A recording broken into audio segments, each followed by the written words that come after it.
اچھا عبد المالک بھائی یہ بتائیں کہ جو بھی نیا بندہ یا پرانا بندہ جو بھی حج عمرے کے لیے جا رہا ہے مین زیارات بتا دیں، مکہ اور مدینہ میں یہ زیارات ضرور کریں، یہ چیزیں ایتھینٹک ہے اور دیکھنے والی ہیں، دیکھنی چاہیے۔ مدینہ میں تو کافی زیادہ ہے، اچھا، لیکن مکہ میں آپ کو گنا دیتا ہوں، مدینہ میں بھی میں گنوا دیتا ہوں ٹھیک ہے، انگلیوں پہ جو فوراً ذہن میں آ رہی ہوں گی۔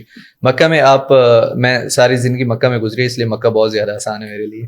اچھا، مکہ المکرمہ میں آپ حرم سے نکلیں، غار ثور پہ جائیں، ٹھیک ہے، اس کے بعد آپ مینا، مزدلفہ، عرفات دیکھ لیں، وہاں پر کافی زیارات ہیں، بیچ میں نہر زبیدہ بھی ہے، وہ آپ دیکھ لیں، جبل رحمت پہ چلے جائیں، اور مزدلفہ میں مشعر الحرام مسجد ہے جس کا ذکر قرآن پاک میں ہے۔ عرفات، مینا، مزدلفہ سے آپ نکلیں تو آپ نے غار حرا کی طرف چلے جانا ہے، اور وہاں پر ایک ایگزیبیشن ہے۔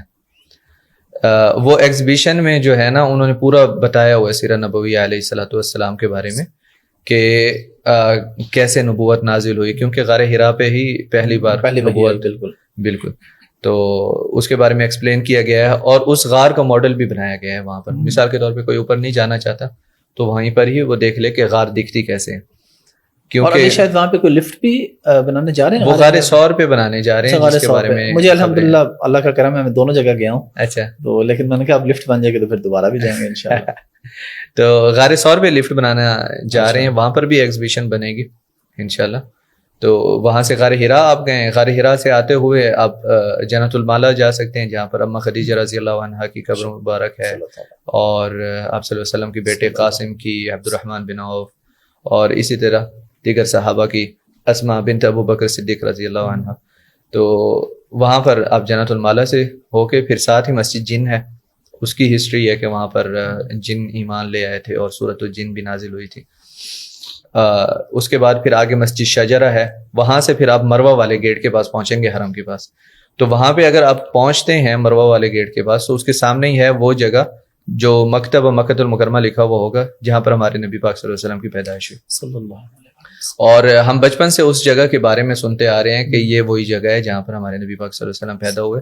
یہ گھر تھا، یعنی کہ اسی جگہ پر گھر تھا عبد المطلب آپ صلی اللہ علیہ وسلم کے دادا کا، اور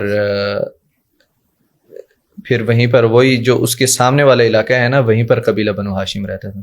مطلب اس دور کا مکہ جو تاریخی مکہ ہے، ویسے حرم کی دوسری سائڈ پہ بھی رہتے تھے، لیکن جیسے ابو بکر صدیق رضی اللہ عنہ کا گھر جو ہے وہ حرم کی دوسری سائڈ پہ تھا، جس طرف مکہ ٹاور ہے، تو اس طریقے سے دار الارقم ہے وہ دوسری طرف تھا۔ لیکن اما خدیجہ رضی اللہ عنہ والا گھر جو ہے وہ باب السلام کے، جہاں پر باب السلام ہے اسی جگہ پر ہے، مطلب اسی ایریا میں تھا۔ تو آپ صلی اللہ علیہ وسلم انٹر باب السلام سے ہوتے تھے، تو اس لیے اب جو ہمارے بھائی اہل تشیع آتے ہیں وہاں پر، تو وہ بھی باب السلام ہی پریفر کرتے ہیں جب پہلی بار انٹر ہوتے ہیں حرم میں۔ تو یہ ایک انہوں نے اپنی ٹریڈیشن بنائی ہوئی ہے۔ اور مدینہ منورہ میں، مدینہ المنورہ میں بہت ساری زیارتیں ہیں۔ مدینہ المنورہ میں حرم کے ساتھ ساتھ ہی سقیفہ بنی ساعدہ، بالکل، اور مسجد قمامہ ہے وہاں پر، ساتھ میں مسجد ابو بکر صدیق، مسجد عمر بن خطاب، مسجد علی رضی اللہ عنہ، تو وہ یہ مساجد ہیں، یہ آپ دیکھ سکتے ہیں۔ پھر مسجد قباء جانا بڑا ضروری ہے، وہاں پر قبول عمرے کا ثواب ہے اگر 2 نفل رکعت پڑھیں یا 1 نماز پڑھ لیں وہاں پر۔ مسجد قبلتین ہے، جہاں پر رخ چینج ہوا تھا قبلے کا، اور اس میں دونوں ہیں، وہ رخ جی وہ رخ بھی دکھایا ہوا ہے، پہلے شمال کی طرف چہرہ تھا ان کا، پھر جنوب کی طرف انہوں نے کیا۔ اور اس کے ساتھ ہی وہ مقام ہے جہاں پر غزوہ خندق ہوا تھا، اس کو 7 مساجد بھی کہتے ہیں، اور وہیں پر ہی اسی ایریا میں ایک مسجد ہے جس کا نام ہے مسجد فتح، جہاں پر ہمارے نبی پاک صلی اللہ علیہ وسلم کا خیمہ تھا، اور وہ کافی اونچی مسجد بنی ہوئی ہے، تو وہ بڑی دیکھنے والی جگہ ہے۔ اور اس کے اوپر میں نے ایک بڑی زبردست ویڈیو بنائی تھی غزوہ خندق کے اوپر، اس میں نا تھوڑا سا اینیمیشن سے سمجھانے کی کوشش کی تھی میں نے، تو وہ اچھی ہے۔ ویسے بھی ہمارے بھائی جو بھی جاتے ہیں الحمدللہ وہ دیکھتے ہیں ویڈیوز۔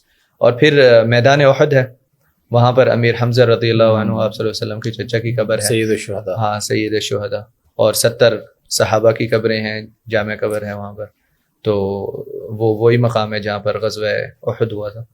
اسی طریقے سے دوسری بھی کافی مساجد ہیں، جیسے مسجد ذراع ہے، اس طرح کی۔ پھر وہ جتنا ایکسپلور کرتے جائیں گے، پھر باغات ہیں، وہ باغ جہاں پر حضرت سلمان فارسی رضی اللہ عنہ ایک یہودی کے پاس کام کرتے تھے، اور پھر مسلمانوں نے ان کو آپ صلی اللہ علیہ وسلم کے فرمان پہ آزاد کروایا، سب لوگ کھجور کے درخت لے کے آئے۔ اس کے علاوہ مزرعہ العالیہ ہے، وہ ایک باغ ہے جو تھوڑی دیر کے لیے ہمارے نبی پاک صلی اللہ علیہ وسلم کی ملکیت میں آیا، تو اس باغ کی بھی ویڈیو میں نے ایک بڑی زبردست بنائی ہوئی ہے.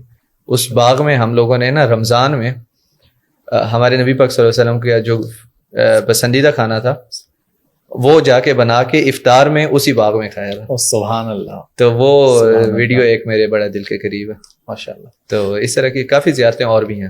مکہ اور مدینہ کے علاوہ کون سی زیارات ان دو شہروں کے علاوہ؟ جس طرح طائف لوگ جاتے ہیں, میں بھی گیا ہوں الحمدللہ, وہاں پہ بھی کی ہیں, اور طائف میں کیا جگہ ہے, کون سی ہے, اور اس کے علاوہ مکہ اور مدینہ کے علاوہ اگر جائیں, مطلب وہ آپ بدر وغیرہ وہ تو اسی سائڈ پہ ہی آ جاتے ہیں نا, اس کے علاوہ کوئی جگہ؟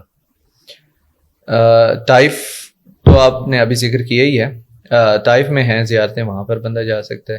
اس کے علاوہ پھر العلا سے آگے آپ اگر نکلتے ہیں نا تو پھر آپ حضرت موسیٰ علیہ السلام سے ریلیٹڈ جو زیارتیں ہیں نا ان کی طرف جانا شروع ہو جاتے ہیں آپ.